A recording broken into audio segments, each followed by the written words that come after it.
Hello friends, स्वागत है आपका हमारे YouTube channel MP sky academy में।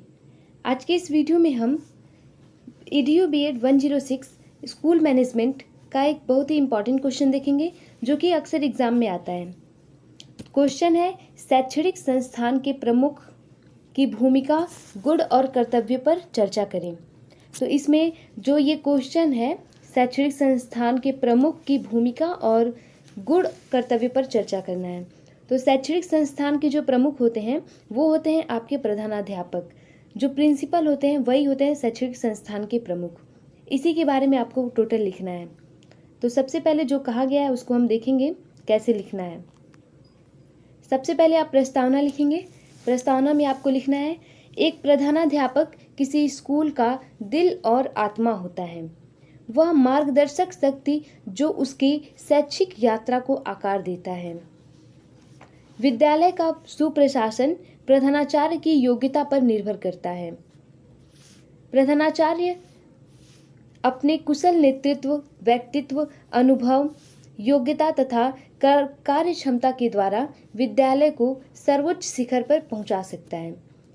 यानी कि जो प्रधानाध्यापक होता है वो अपने बहुत ही अच्छे से अगर वो नेतृत्व करता है, व्यक्तित्व उसका बहुत ही अच्छा है, अपने अनुभव और योग्यता के आधार पर बहुत ही अच्छी तरह से मैनेजमेंट करता है, तो वह उस विद्यालय को शिखर पर पहुंचा सकता है। यह विद्यालय में प्रधानाचार्य ही नहीं वरन प्रशासक के रूप में संगठनकर्ता, संयोजक, पर्यवेक्षक अथवा निरीक्षक है। वह निर्देशक अथवा परामर्शदाता, शिक्षकों का नेता तथा एक योग्य अध्यापक भी है। शिक्षा प्रशासक की दृष्टि से विद्यालय में प्रधानाचार्य का स्थान सबसे महत्वपूर्ण है। प्रधानाचार्य विद्यालय के समस्त कर्मचारियों, शिक्षकों, छात्र छात्राओं एवं अभिभावकों के क्रियाकलापों और गतिविधियों को निरीक्षित कर नेतृत्व प्रदान करता है। प्रधानाचार्य अध्यापकों का अध्यापक होता है। वह शैक्षणिक कार्यों में अध्यापकों का मार्गदर्शन करता है। शिक्षण क्षेत्र में संबंधित समस्याओं का समाधान कर शैक्षिक स्तर का उन्नयन करता है। जैसा प्रधानाचार्य होगा वैसा ही विद्यालय और उसकी व्यवस्था तथा शिक्षण प्रशिक्षण का स्तर होगा। अब इसमें जो भी बताया कि आपको प्रस्तावना में आप लिखना है, ऐसा जरूरी नहीं है कि जो आपको यहाँ बताया जा रहा है डिक्टो आप वही लिखें।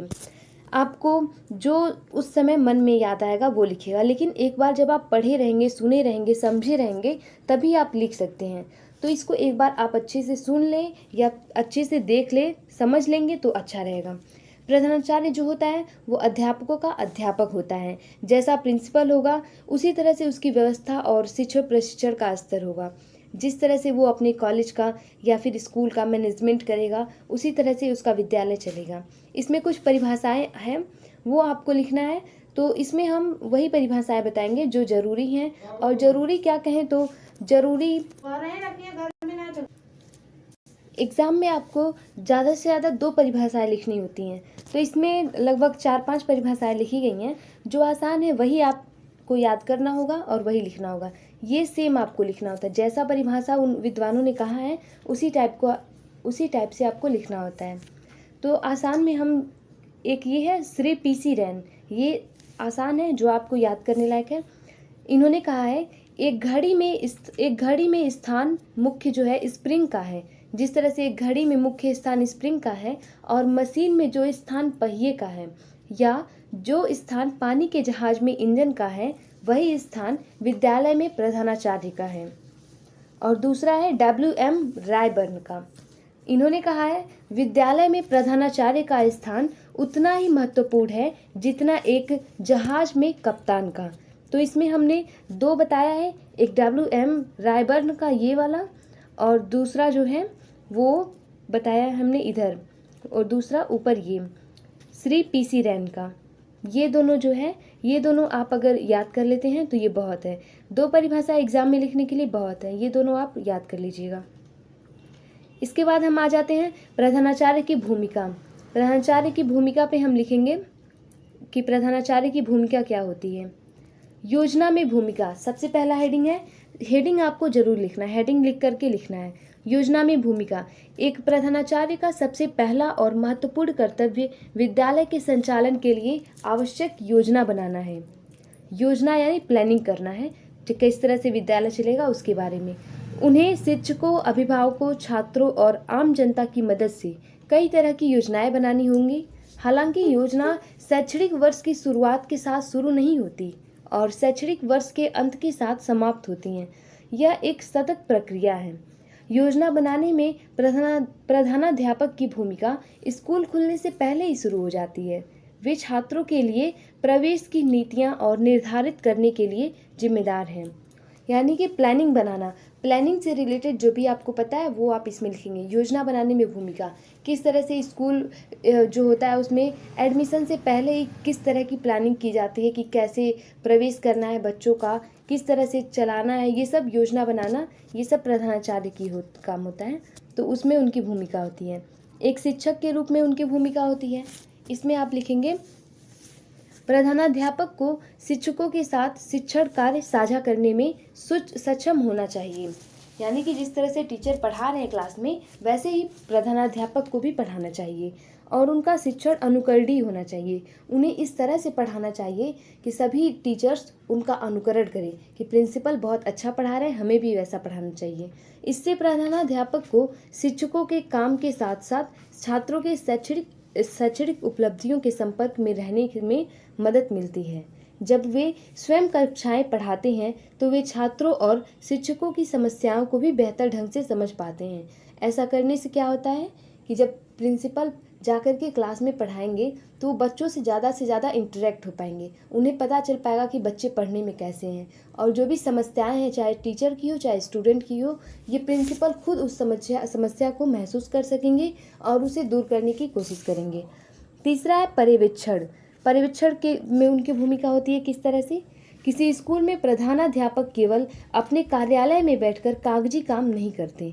भले ही कागजी कार्रवाई स्कूल प्रशासन का एक हिस्सा है, लेकिन यह पूरी तस्वीर नहीं है। प्रधानाध्यापक की जिम्मेदारी में शिक्षण कार्य और घर, पुस्तकालय, कार्यशाला, हॉल आदि में, खेल के मैदान में होने वाली गतिविधियों सहित स्कूल के सभी पहलुओं की निगरानी करना शामिल है।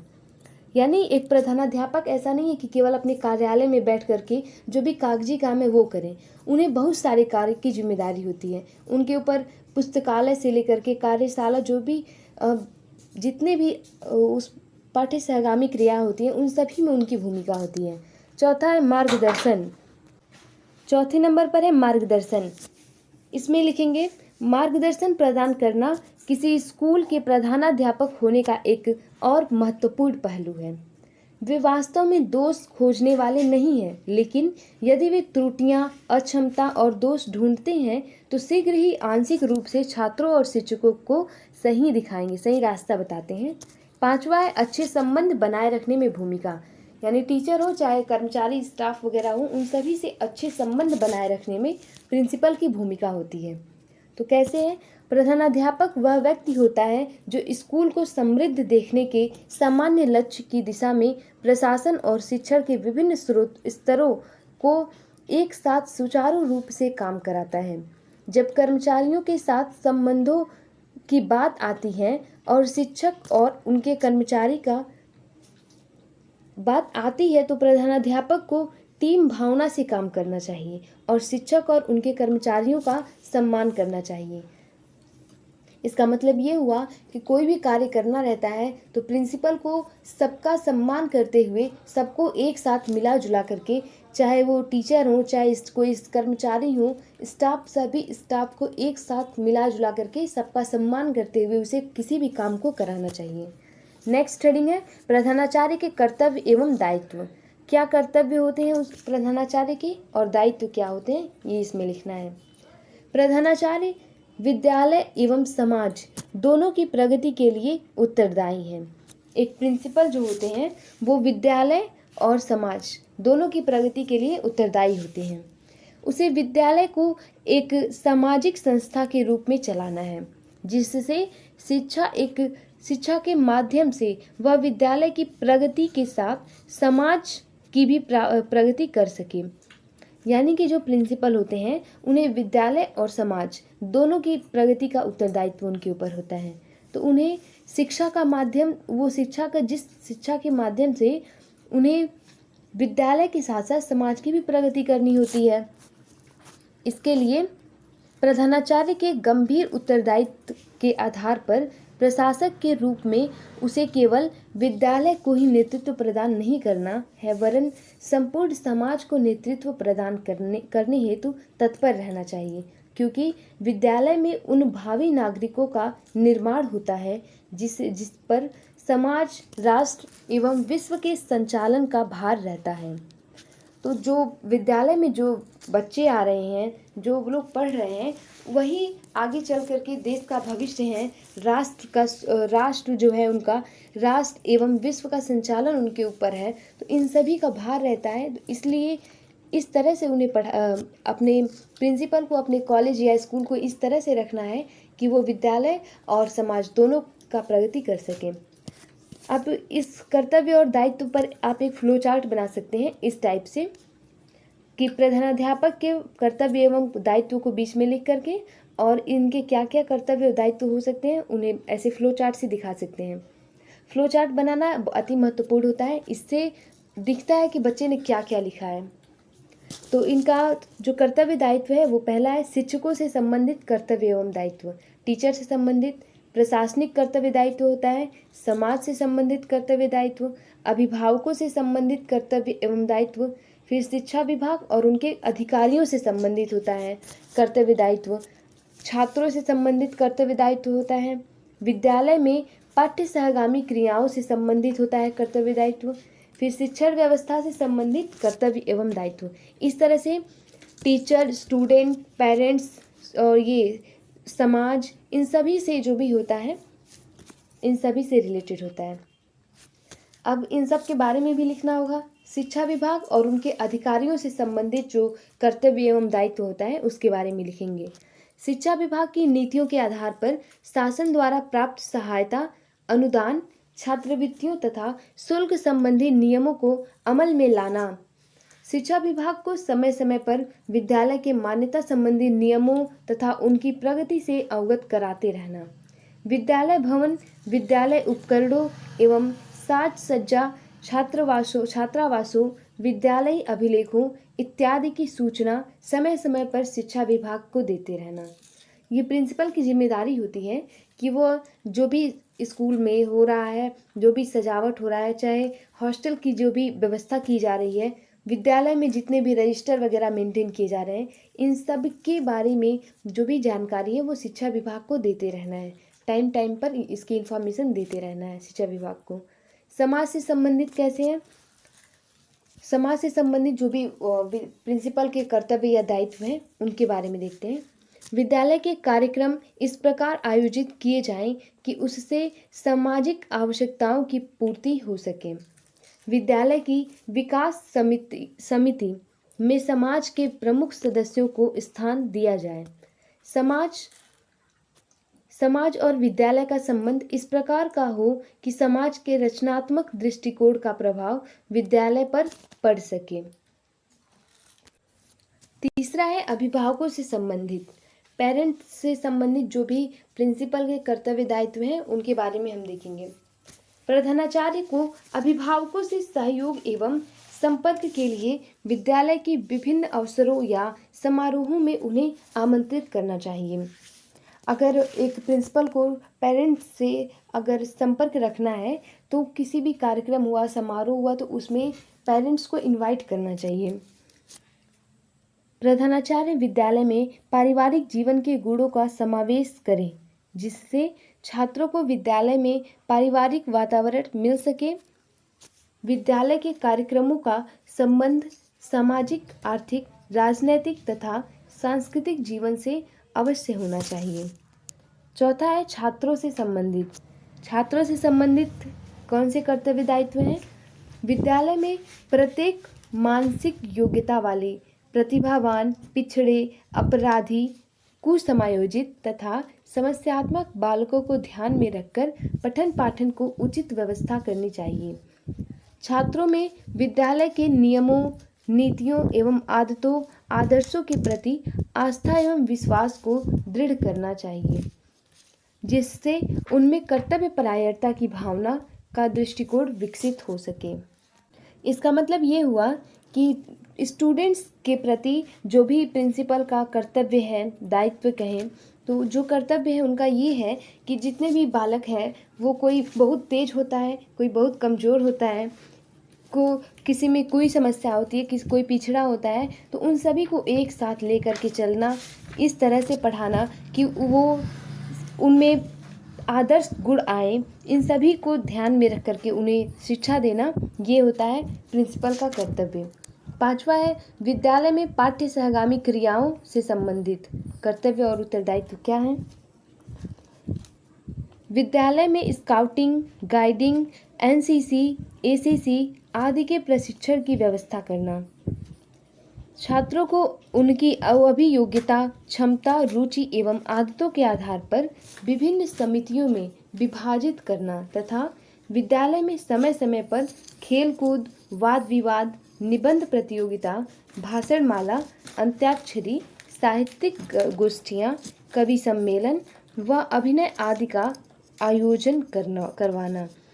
तो विद्यालय में जो पाठ्य सहगामी क्रियाएं होती हैं, इन सभी का जो आयोजन है ये भी प्रिंसिपल का कर्तव्य होता है कि वो इन सभी को करवाते रहें, उन्हीं के आदेशानुसार ही सारे काम होते हैं। नेक्स्ट है एक आदर्श प्रधानाचार्य के गुण। क्या गुण होते हैं एक आदर्श प्रधानाचार्य में? व्यक्तिगत गुण होते हैं, प्रशासकीय गुण होते हैं, व्यावसायिक गुण होते हैं। 3 तरह के गुण होते हैं। व्यक्तिगत गुणों में आता है उनका चरित्र, उच्च चरित्र, दूसरा उत्तम स्वास्थ्य, प्रतिभाशाली व्यक्तित्व, नेतृत्व की क्षमता, आत्मविश्वास, कर्तव्यनिष्ठता, निष्पक्षता एवं न्यायप्रियता, सहानुभूतिपूर्ण व्यवहार, लोकतंत्रीय दृष्टिकोण, सहसंबंध की क्षमता। प्रशासकीय गुण में आता है कुशल प्रशासक, लोकतंत्रीय दृष्टिकोण, प्रवीण संगठनकर्ता। व्यवसायिक गुण में हम देख लेंगे व्यवसाय में निष्ठता, सामान्य ज्ञान, व्यवसाय का ज्ञान, ज्ञान प्राप्ति के लिए उत्सुकता एवं विद्वता, कुशल प्रवक्ता होना चाहिए, समय की नियमितता। सबसे पहला हेडिंग हम उच्च चरित्र का लिखेंगे। प्रधानाचार्य का चरित्र उज्जवल होना चाहिए। श्री मुखर्जी के शब्दों में प्रधानाचार्य को उत्तम चरित्र, श्रेष्ठ संयोजक, दार्शनिक दृष्टिकोण एवं कुशल प्रशासक होना चाहिए। उसका आचरण समस्त विद्यालय के मानवीय तत्वों एवं शिक्षक, शिक्षार्थी, प्रशासक एवं अन्य कर्मचारियों आदि के सम्मुख आदर्श प्रस्तुत करता है। प्रशासक के उत्तम चारित्रिक गुणों से शिक्षा के चारित्रिक विकास के उद्देश्य की पूर्ति करनी चाहिए। दूसरा है उत्तम स्वास्थ्य एवं स्फूर्ति। इसमें लिखेंगे प्रधानाचार्य का स्वास्थ्य अच्छा होना चाहिए। अच्छा स्वास्थ्य शारीरिक स्फूर्ति देता है तथा स्वस्थ शरीर में स्वस्थ मस्तिष्क का वास होता है। अच्छे स्वास्थ्य एवं स्वस्थ मस्तिष्क से कार्यक्षमता में वृद्धि होती है, जिससे वह अपने दैनिक विद्यालय संचालन संबंधी क्रियाओं को रुचि एवं स्फूर्ति के साथ करें। तीसरा है प्रतिभाशाली व्यक्तित्व। प्रधानाचार्य का व्यक्तित्व प्रतिभाशाली होना चाहिए, क्योंकि प्रभावशाली व्यक्तित्व विद्यालय संगठन एवं प्रशासन को सरल बनाने में सहयोग मिलेगा। प्रभावशाली व्यक्तित्व व्यक्ति के मनोदैहिक व्यवस्थाओं का गत्यात्मक संगठन है। मनोमानसिक एवं और दैहिक शारीरिक गुण अर्थात आंतरिक एवं बाह्य गुणों का समावेश प्रधानाचार्य को अपने उद्देश्यों में सफल बनाता है। चौथा नेतृत्व की क्षमता है, यानी लीडरशिप जो होता है उसकी। प्रधानाचार्य में नेतृत्व की क्षमता होनी चाहिए। वह विद्यालय का सफल संचालक तभी बन सकता है जब समान शैक्षिक योग्यता वाले अध्यापकों, अभिभावकों एवं प्रबंधकों को उचित मार्गदर्शन दे सकें। पांचवा आत्मविश्वास है। प्रधानाचार्य को अपने में दृढ़ आत्मविश्वास होना चाहिए, क्योंकि आत्मविश्वास ही सफलता की सीढ़ी है। किसी कार्य के सफल संपादन के लिए दृढ़ इच्छा शक्ति एवं दृढ़ आत्मविश्वास का होना बहुत जरूरी है। लोकतांत्रिक दृष्टिकोण, छठा है लोकतांत्रिक दृष्टिकोण में लिखेंगे प्रधानाचार्य का दृष्टिकोण लोकतांत्रिक होना आवश्यक है। अधिनायकवादी दृष्टिकोण अनुचित है और विद्यालय के विकास में बाधक। प्रजातांत्रिक भावना वाले प्रधानाचार्य को निश्चित ही लोगों का सहयोग प्राप्त होगा। सातवां कुशल प्रशासक का है। प्रधानाध्यापक को एक कुशल प्रशासक होना चाहिए। इसके लिए उसमें अच्छा नियोजन करने, संगठन करने, योग्य शिक्षक एवं कर्मचारियों की नियुक्ति करने की योग्यता एवं उनके कार्यों की व्यवस्था करने, समन्वय, संचालन और रिपोर्ट एवं बजट बनाने की क्षमता आदि प्रशासकीय गुणों का होना आवश्यक है। फिर आठवां प्रवीण संगठन करता है। नौवां व्यवसाय में निष्ठा है और है कुशल प्रवक्ता। ये सभी जो हैं उसके कर्तव्य, ये सभी जो एक आदर्श प्रधानाचार्य होते हैं उनके गुण होते हैं। इन सभी को लिखते हुए लास्ट में निष्कर्ष जब हम लिखेंगे, एक सबसे इम्पॉर्टेंट है समय की नियमितता। समय पर अगर प्रिंसिपल अपने समय का पाबंद होगा तो सभी टीचर और कर्मचारी भी समय पे अपना काम करेंगे। समय की नियमितता में लिखेंगे प्रधानाचार्य का सबसे बड़ा गुण समय के महत्व को समझना और समय का पाबंद होना है। कोई भी प्रधानाचार्य यदि समय की नियमितता का ध्यान नहीं रखेगा, स्वयं समय पर विद्यालय नहीं जाएगा, तो वह अपने अध्यापकों एवं अधीनस्थ कर्मचारियों और छात्रों को समय से विद्यालय आने के लिए प्रेरित नहीं कर सकता। इसके बाद लास्ट में निष्कर्ष लिखना होता है। निष्कर्ष में आप लिख सकते हैं, स्पष्टतः यह कहा जा सकता है कि एक स्कूल में प्रधानाध्यापक की भूमिका काफ़ी बड़ी और बहुआयामी होती है।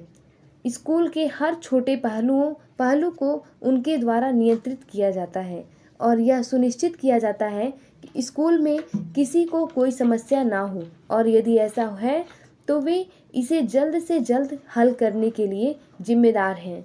अतः हम कह सकते हैं कि प्रधानाचार्य विद्यालय का केंद्र बिंदु है, जिसके चारों ओर विद्यालयी व्यवस्था घूमती है।